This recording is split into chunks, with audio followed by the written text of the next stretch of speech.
This is session 5 of 7, and it is how to sustain or improve the sexual relationship in marriage. We've already established a couple of things in previous sessions. One is that we are meant to be intimate, bone of my bone, flesh of my flesh, Adam called Eve. She was made for his intimate needs.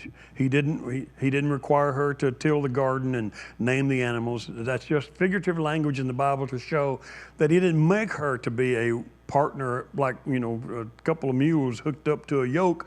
He made her to be the filler of something he needed. It is not good for man to be alone. He made a woman. It wasn't good for her to be alone. He made her for him. So he made the two of us needing each other. And then we discover through the Old Testament scriptures, we get so many classic examples. Solomon falling in love with David with Bathsheba, Solomon falling in love with a Shulamite girl, a slave girl that had been captured by his army and brought back to Jerusalem. And he's passionately in love with her, but she's not in love with him. She's in love with her shepherd lover back home, and Solomon, the king. And he can't make her love him. And he writes an entire discourse over how much he was sick with love and his heart was aching, and all those wonderful illustrations, the power and dynamic. The New Testament even gives us the same thing, maybe even better and clearer language. Paul makes a statement in the New Testament in Corinthians. He says, adding and building on other marriage concepts in the New Testament. And then he says, nevertheless, to avoid fornication, let every man have his own wife. Now, that seems like an awkward way of saying, hey, just so you won't mess around sexually, you can get married. He wasn't saying so you won't mess around. He was saying, let's acknowledge something here. Christian or not, you're driven by a huge passion. You are driven by sexual passion. You need a woman, and you need her physically, physiologically. And so rather than trying to be like me, Paul said, I wish everybody was like me, but everybody can't be. Paul meaning unmarried. And so Paul was saying, rather than try to be like me, it might not be your cup of tea. And rather than you winding up trying to be something you're not supposed to be, and then winding up falling into sin, it'd be better for you to go ahead and say, I need to get married. And not because you're so passionate you just can't control yourself, but because you weren't made to be celibate, as Paul must have believed he was. Paul believed he was and said so. And so that's what we're going to talk about briefly. Remember when we talked about the circle in the middle, and that you could only increase hers and she could only increase yours. That's kind of where we are with this. And so on the intimate circle that was divided with a dotted line, and she has to increase his half and him her, I put a few things on the screen just so you can read and follow along. For a wife, it simply means that if you want to increase his circle of intimacy, you have to be his partner in sex. And I know it sounds funny. It seems, to see the word on the screen is kind of like weird. Not his victim. But sometimes it's a bad word, perhaps, but sometimes a man can feel like that's pretty much what his wife is. I guess a better term would be accommodating. No man wants to be accommodated. No, this is about love and passion and romance. Don't accommodate me and say, you can have Tuesday. No, thank you. We not only won't have Tuesday, we won't have Monday, Wednesday, Thursday, Friday, Saturday, Sunday either. You have to be a partner with that. It doesn't matter if your tastes are similar or dissimilar, but it does matter that you recognize you will never increase intimacy in that circle for him unless you become his partner, not his accommodator.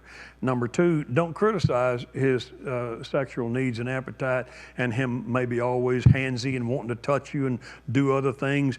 Don't ever mock that and criticize it and leave the impression that there's something wrong. There's something wrong with you. That's not wise for you to say, because that's his design. He was made needing a woman. God made him, and God didn't make a mistake and then later say, uh-oh, I might have messed up. This is all God's grand design. He knew what he was going to do from the very beginning. He established it that way on purpose so that we would understand man was independent, live alone, do all the things God wanted him to do. And then God said, I'm going to make something for him, because he's not complete alone. So don't mock the part of him that's made the way 5,000 years of history has shown this is what man does. Number 3, don't reject him. but communicate with him. Now, we're still talking about his half of that circle. And one of the greatest flaws that we all get into in the sexual aspect of marriage, and the reason we don't sustain it over a long haul, is because he makes too many advances. It's like, oh my goodness, does he ever not want sex? Probably not. From the time he was about 12 years old, he has known that he is a sexual being. Physiologically, anatomically, he has known that he's a sexual being from the time he was 11, 12 years old. And if if you parents are worried and any kids are watching, this is absolutely not risque. We're keeping it above board and nothing they won't have heard probably in school or TV. What we're trying to talk about is a biblical premise for why we are like we are and why we get into trouble in marriage and don't sustain over the long haul the pleasure of our company, our intimacy. So if a man makes advances to his wife, it is true that probably 99 times out of 100, he intends for it to go elsewhere. You hear a wife now and then criticize, well, he never touches me unless he wants more. Oh, that's how wanting more starts. See, he can't not touch you and want more. He can't say, he's not going to say, hey, I don't want anything, but I would like to just reach over and kind of cuddle you. That would be kind of foolish. So he's just going to cuddle, and then he might want more, but the only way you can know is to see what happens. And so sometimes when you're not in the mood and he is, the reaction, the way you want to stop it as a wife is just rejection. Push away, not tonight, have a headache, got to get up in the morning, whatever. And that's all right, that's fair game. Problem is, if you do that a lot, after a while, you'll start noticing in marriage, he approaches you less and less and less. And it doesn't matter how innocent and subtle your rejection is, if it's still a rejection, if it's just blowing your breath and jerking a hand, that's a rejection. He got it, he's not stupid, he got the hint, he'll leave you alone. But there's a breakdown in the male anatomical, physiological psyche that would be wonderful if wives just kept in mind. Remember, we'll talk about him in a minute to you, because right here on this screen, we're splitting the circle. The left half of the circle is over there, and we're talking about that now. Right half's over there. So here's the thing.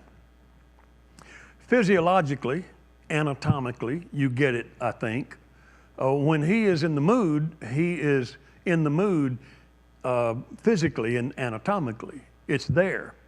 It's hormonally driven, and it's blood pounding. And then comes the rejection, no matter how good it might be, necessary. Got things to do, too much on my mind, headache, got to get up in the morning, whatever. But nonetheless, when the rejection comes, it's an easy thing for the non-hormonally driven partner to just stop and say, no, whatever. But what you don't realize is that behind your back, there's an anatomical problem. It's not going away in a moment. The passion's not going away. The drive is not going away. It takes a while for the heartbeat to slow down, the blood to finally go back out of a muscle, and the entire process of physical letdown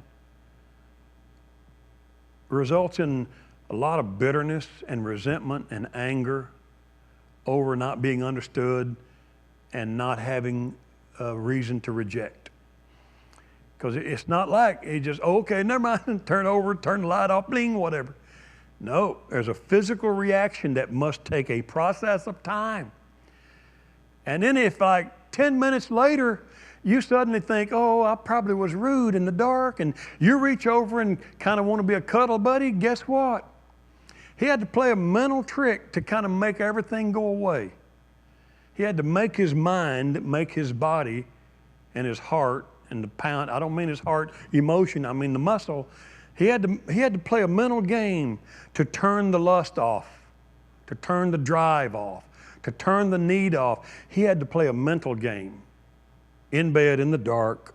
He had to convince himself, don't need it, don't care, don't want it, it's okay, no problem, not angry. And it finally goes away. And if 15 minutes later you roll over kind of cuddly because you kind of thought about it later, it's too late. It requires too much physical, anatomical energy, heart, blood, mood, attitude. It won't reoccur in the same way as when the man was driven. And so that doesn't mean you have to say yes every time he's in the mood. That's why you see the ellipsis and communicate. No man wants to be a tyrant sexually over his wife, nor does he want to be rejected without knowing why. Is it about me? Do I stink? Is it my odor? What? Is something wrong? Did I say something wrong?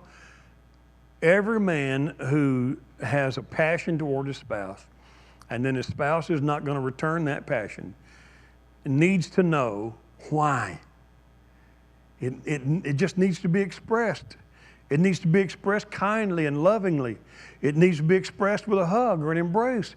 It can be expressed. It doesn't have to be rejection, but that's what it most likely and most often is. And what happens is the man never verbalizes what I just verbalized and says to the wife, "You're killing me. You're making me play mental tricks and turning myself off, and I fear the day's going to come that I can't even turn myself back on." That's in the man's brain. That's in his thinking. So you got that. That's his half. We'll leave that and let you sit on that for a while, and we'll move over to the other side of the page. Men, here's what it means for you to enlarge the intimacy circle we described earlier. It means that you can't start something in the bedroom when the light goes out and expect it to just translate into, "I love you, and you're my favorite sunshiny person. I don't think there's anybody in my world better than you." That's great. That's the way you feel for that moment. But she doesn't feel that way if during the course of the whole day or the whole week or the whole month, she's been talked to like she's stupid, and she's been scolded, and she's been lectured, and she's been fussed at, and she's felt insecure and felt embarrassed in public and all those things. So here's some simple things for men to understand that is imperative to keep the long sustenance of intimacy alive in a marriage. Number one, improve your listening skills. Listen. I know. Remember the screen we put up a while ago where we defined intimacy? And I said I used to pass the paper out 30 years ago when I did seminar 20. And men would write, "Yeah." That's the way any man's response was. No matter what I asked men to respond in, they were always the shortest route possible. Yep. And women like to embellish the story a little bit. Yeah. Any of you men ever watched, you can't raise your hand because nobody can see you, but any of you men ever watch a Hallmark movie, and while you're watching it with your wife, please tell me you only watch them because your wife's in the room. And when you're watching it with your wife, you sit there, you'll never put it in words, but you sit there and you say, "A woman wrote this." Because first of all, no man that you know would ever say that many words in anything, in any topic, trying to explain the sunset. Yeah, I don't care if he's reading a book of poetry, he's probably not really going to do that. And even then, you know what I'm talking about. You guys know that the wordiness you see from the characters in the romance movies almost always make you think, "I bet a woman wrote this," because men wouldn't say that. Men wouldn't say that much. So I don't know, if your experience is the same as mine or not. I know this. It's a provable, measurable fact that women talk more than men. My wife and I were watching one of the game shows recently, Common Knowledge. And one of the topics, I think that's the right show, because one of the topics required them to guess how many more words does a woman speak in a day than a man. And I was surprised that was a public conversation topic. And I think both of us picked some numbers. I thought, I don't remember now, but I think I probably said something like, 500 words a day. My wife said something like 100, whatever. And the number was like astronomical. It's like 2,000 more words a day or 5,000 more. It's a huge number more.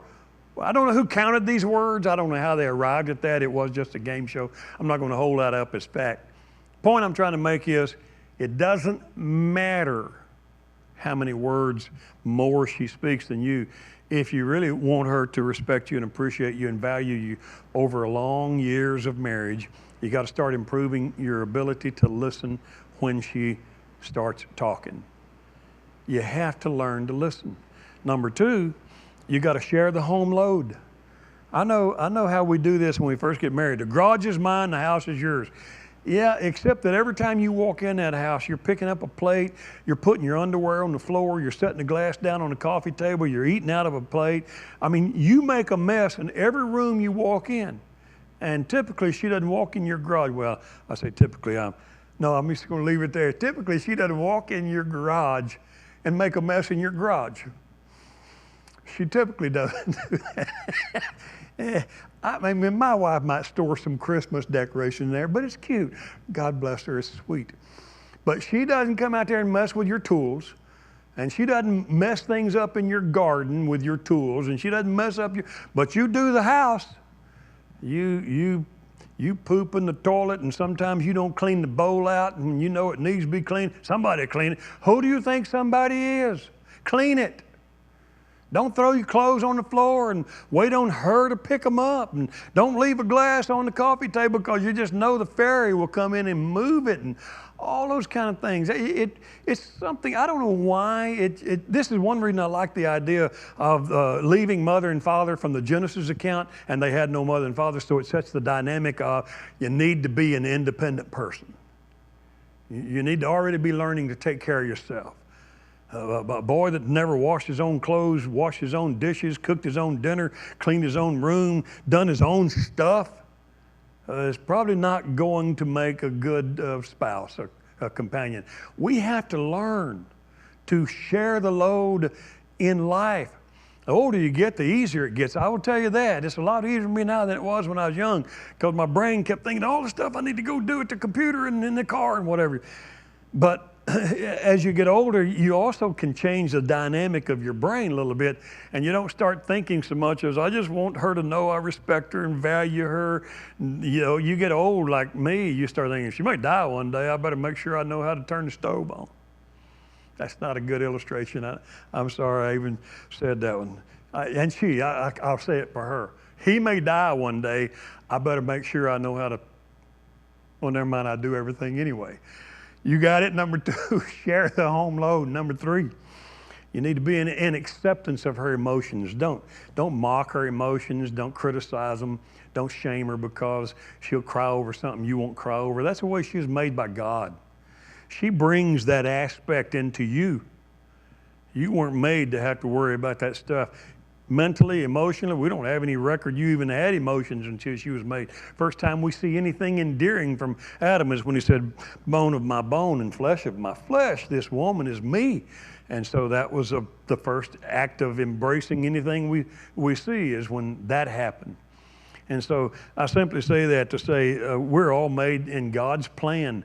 And God's plan, as we can tell, was for her to be much softer, gentler, kinder, and much more of a mediator than you are. It's one of the reasons that the Virgin Mary doctrine was taken a little out of context by the Catholics, and God bless them. I love them. But nonetheless, the idea of praying to Mary because she might be able to intercede between us and an angrier God is not biblical. It's not right theology. But we get the idea why they thought so and why they wanted to. Because the mother, the woman, the wife, she's always more tender-hearted than the man. And we should accept that and understand that emotion is not a weakness and a failure. Remember Paul writing to us about deal with her, treat her as you would a fragile vessel.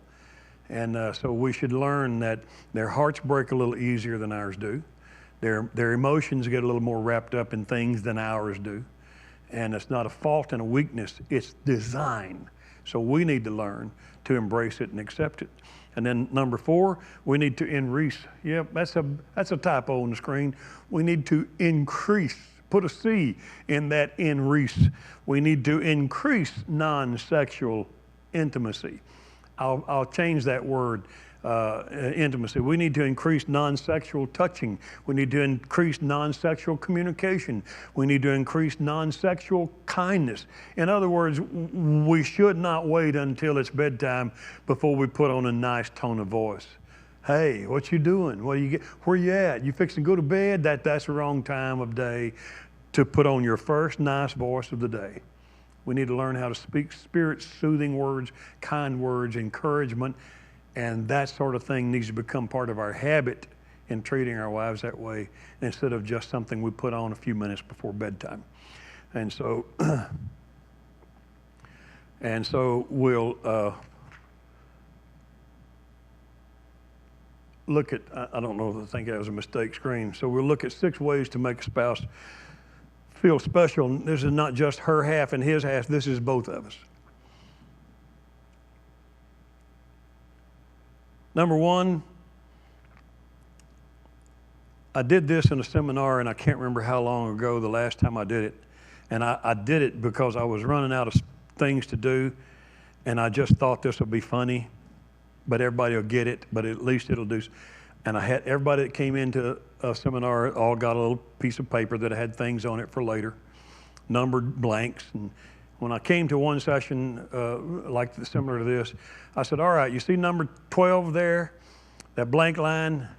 No looking right now. Look right up here at me. Don't look at anybody else. Look right up here at me.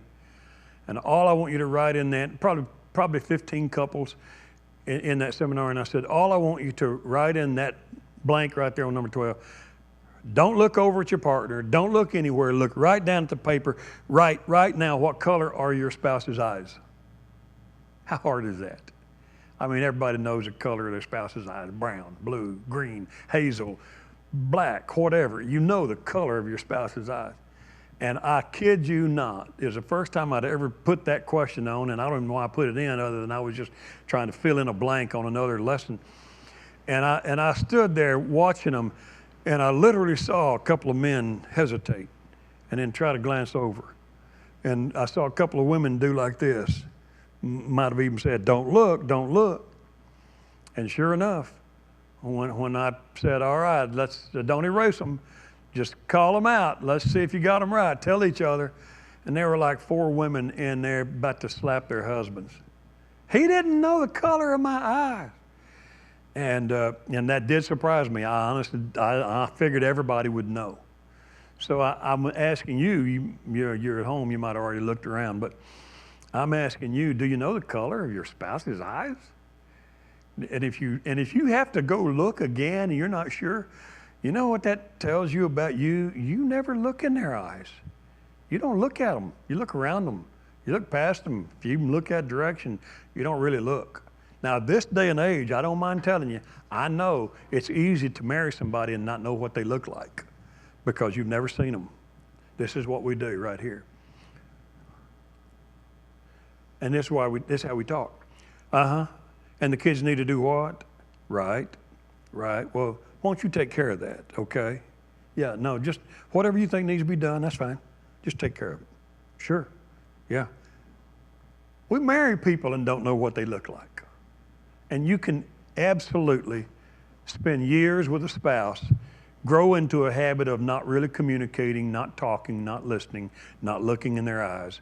And so it may sound like an innocuous point, but I challenge you to try to start really looking at your spouse when you're having a conversation with them. You go to dinner, you both get on your phones, you chat on your phones, you check news, you look at Facebook, then you eat, you talk, you never really look. You don't know sometimes what your spouse is looking like. Look at the eyes and show genuine intent to listen and learn. Number 2, praise the accomplishments and efforts. Don't just criticize your spouse for things they do wrong. And trust me when I tell you, I know the natural dynamic of anything is we only see the damage. I know that. As an employer, if I come up and see something wrong, I don't see all the right stuff, I see the one thing wrong. We've got a groundskeeper who would say, amen, because when I pull into the grounds, if I see something not right, that's the first thing I see and the last thing I see, and I don't see how good the grounds look over here and how great the fence looks over there and how the gate's working right and the sign. All I see is the wrong thing, and then I'll make a phone call and say, need to take care of this, need to take care of this, because it's not right, and that's the way we are. You go shopping for a car, a used car, you see a dent on it, that's all you can see. There's a dent. You don't see it, low mileage, one owner, in great, you just see the dent. That's kind of the way we do sometimes with our spouses. We just see the problems they're causing us. We see the things they break. We see the pain. Oh my gosh, again? Are you going to do it? And we never compliment the things that they do well and the things they do right. We just don't. It's not because we're mean, it's because it's just a habit you have to set to do that. Number 3, defend the honor of your spouse.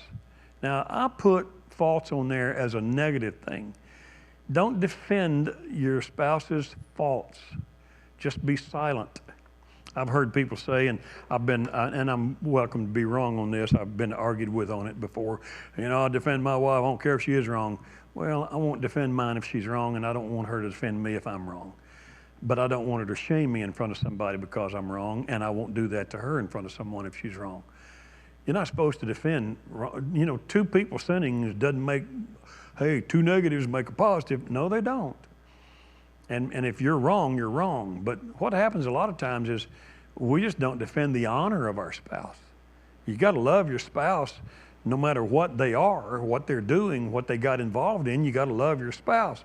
You got to love them enough to defend their honor, and then love them enough to try to fix the things that are not right. One of the classic examples I saw in my own family of this was my mother went through a change of life, for lack of a better description. I don't know what she went through. We think that's probably what it was. But when I was probably in, I'm going to say maybe the 5th grade, something like that. I was 10 or 11, if that old. My mother just flipped 180 degrees. She went from the sweetest, nicest woman to a bully tyrant over my sister, especially not so much over me. She just ignored me. I might as well not to have been in a room. It was not mother, but it was. And I don't know, to this day, nobody will ever know what happened to her. I know that she just went through some horrible emotions. And then one day I came home from school, and all I heard was moaning in the living room. I ran around the kitchen, and my sister was curled up in a ball on the floor, and my mother had a dowel rod, a big wooden dowel rod, and my mother was beating my sister curled up in a ball. And it was a horrible thing to see. I didn't know what to do. I was 10 or 11. I charged my mom and literally tackled her from behind. I just charged and knocked her off my sister. And I grabbed my sister, who seemed semi-conscious to me. She's about 3 or 4 years older than me, 3 years, I think. And I just grabbed her blouse under her armpits, and I just started trying to back out of the room, and I dragging her to her bedroom, and laid on the floor in there crying, put foot against the door, traumatized by her mom. She didn't bother us. Nothing else happened. But when my other sister came over that day, she was already grown and gone, an apartment of her own. She saw what had happened, heard what had happened, and decided that she was going to let my sister move into her apartment with her. But they needed to talk to my dad first, and so they got in the car, and I got in the back seat, and my sister's in the front, drove to where my dad works and had a security guard bring him out. And my dad came out and squatted down at the driver's door window. Dirty man, he worked warehouses, and he had dirt on his hands, and he was just, he didn't know it was an emergency. They came to get him, so he's squatting down in the sun, and what's up, girls? And so they start crying, and I don't know. I'm a boy, and I don't know all that stuff they're talking about. And they start explaining to Dad what Mom has done and what she's done about this and she's done about that. And the solution is take my younger sister and let her move in with her. And to this day, it's burned in my memory. My dad reached his hand up at one point behind the driver sister, my oldest sister, reached his hand up behind her head and kind of scruffed the nape of her neck and her hair. And he said, girls, all I can do, and the only way I know to say it, is to say it this way. Don't judge your mom for something she's going through. This is not your mom, not the way she's always been. This is not the woman we know. She's going through something. If she's going through it, means she's going to get through it. She's going to be like she's always been someday. Right now, don't judge her for what she's going through. And I watched him massage the back of her neck with tears rolling down his face outside the window, begging the girls to just not judge Mom and find a way. My dad came home from work that evening. Dad came home from work, and to make my sister feel more comfortable, he literally brought some blankets and made a pallet to lay in front of her bedroom door and slept on the floor in front of her door just to make her feel safer against the woman he was telling them, don't judge her for what she's going through, love her. And I got to watch that play out. Mom snapped. Something happened. She came back to being the mom we always knew. Didn't take long, maybe 5 or 6 months of losing her. And we look back now, we didn't go to doctors and we didn't take medicine. So most likely my mom was a change of life. Her hormones were failing and quitting, and the mind was doing crazy things. And that was it. But I learned a great lesson, and that is that my father didn't apologize for Mom's faults, but he did defend her honor. And that's the point of this. Your wife, your husband's not always right. Your wife's not always right. Don't be stupid and just get in somebody's face. You don't tell my wife.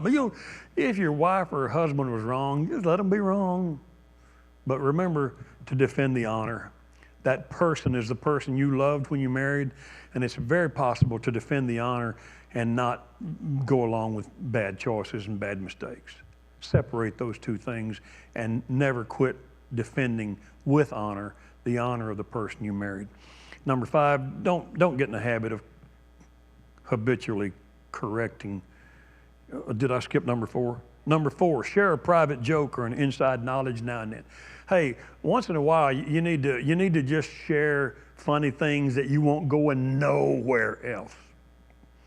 I don't know about y'all, but for my wife and I, we talk about our kids a lot, and we don't want it ever getting out. Oh, no, that's not true. No, one of my kids here is why I'm saying that. They said that the reason, I don't know if you ever watched David Letterman back when he had a show, but I read one time a little story about him and why he was so successful. And he was described this way. They said one of the reasons Dave Letterman's humor worked so well and lasted so long was because Dave Letterman had a way of convincing the audience that they were in on the joke with him. That he never came in and told his one-liners and his jokes in a way to make it look like his audience was dumb. They're too stupid to get it. You know what I mean? Come on, laugh, somebody. He always made it like it's me and you talking about them.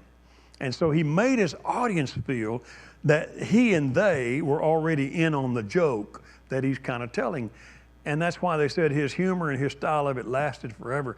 That's kind of the way you need to be with your spouse. You need to get on the same wavelength with them and share those private, funny things and those intimate moments that are meant for nobody else. You know that saying, what happens in Vegas stays in Vegas? That ought to be kind of the way we are sometimes. What happens in this home stays in this home.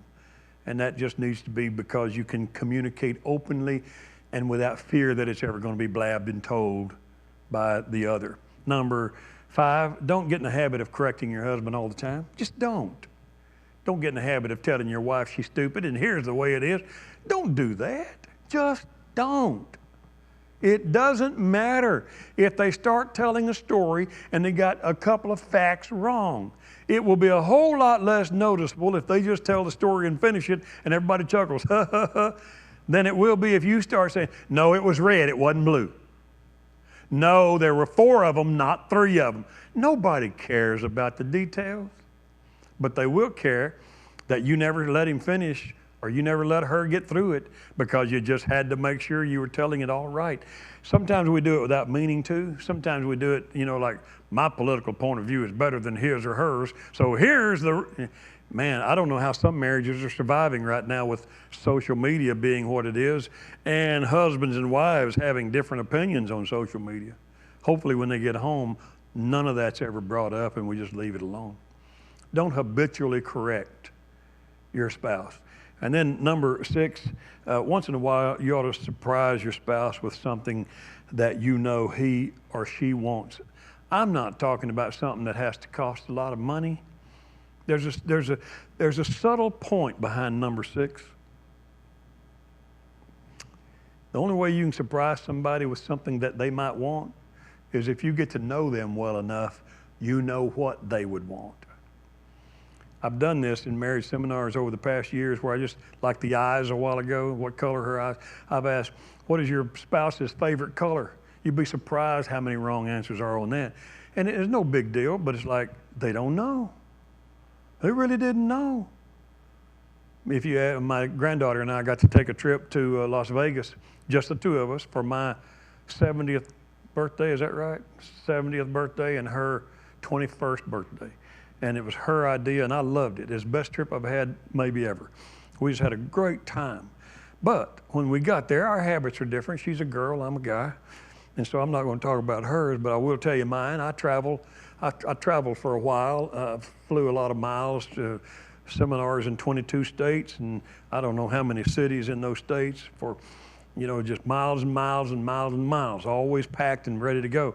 So when I got to Vegas, I opened my carry-on suitcase, and I've got 3 or 4 shirts and 3 or 4 pants, and they're all on hangers, and I pop them right out of there. They're folded just right, fluff them up, hang them in there. Shirt, pant, shirt, pant, shirt, pant. That's the way I travel. I'm done. I'm ready to go in 5 minutes or so. And my granddaughter walked by, and she stopped and did a double take and looked back, and she said, I'm going to guess blue is your favorite color. I didn't even pay attention to it. I had a blue pinstripe there, another blue pinstripe, a blue solid, yep, another blue with a little pattern in it. They're all blue. I didn't know that was my favorite color, but she noticed that's the most color I've got. I didn't bring anything different than blue. Never even paid attention to it. They're just shirts I like to wear. Got blue on now. Apparently, blue is my favorite color. Before you can surprise somebody with something they really like or want, you got to know what they like. So that's the reason for number 6. And find out what your spouse is really like. Get to know each other. The longer you live together, the happier you ought to be. And largely for this kind of thing right here, you know what the other likes. So next screen is accepting a design that says men are sight motivated and women are feelings motivated. If you accept this, you'll sustain your marriage, sexual behavior, and intimate relationship so much longer than you would if you don't pay attention to this. I go back to that circle, the dotted line between it, his half, her half. We're forgetting any obligation to each other now. We're just talking about the paradigm itself and just making an acceptance. Accept it. This is the way we're made. He is sight motivated. She is feelings motivated. She's more about how you make her feel. He's more about how things look. The classic example in the Bible, the classic, there are others, but the classic is David, who we already mentioned had a harem. He had wives. He could have just told a guard, he could have summoned his man and go get Abigail, tell her I want to meet her upstairs. But what he saw was what he wanted. He was motivated by a woman he saw that he did not know. He wanted what he saw. It turned into sin. And so it is. And so accept that your husband is sight motivated. Don't feel cheap if he says something about your appearance. He's flattering you. He's complimenting you.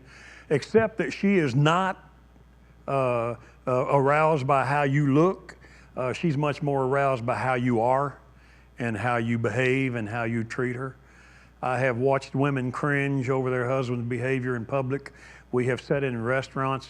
My wife and I have sat in restaurants, and we have amused ourselves in watching couples that were clearly having problems here and there. It's so easy to spot some. Your heart kind of goes out to them. But you realize it's all because they're just not accepting the way things are. Her feelings are much more important than how you look when you went out to a restaurant. If you insult the waiter, you've embarrassed her. If you're loud and obnoxious, you've made her see you in a bad light. If you say something to her so rude other people can hear it, you're just out of control. And she's trying to just get through the meal and get out. But if you treat her with dignity and respect, and you show affection and kindness, and you treat everybody around you with respect and dignity, what you're doing is you're playing on things that make her feel good. She is feelings motivated.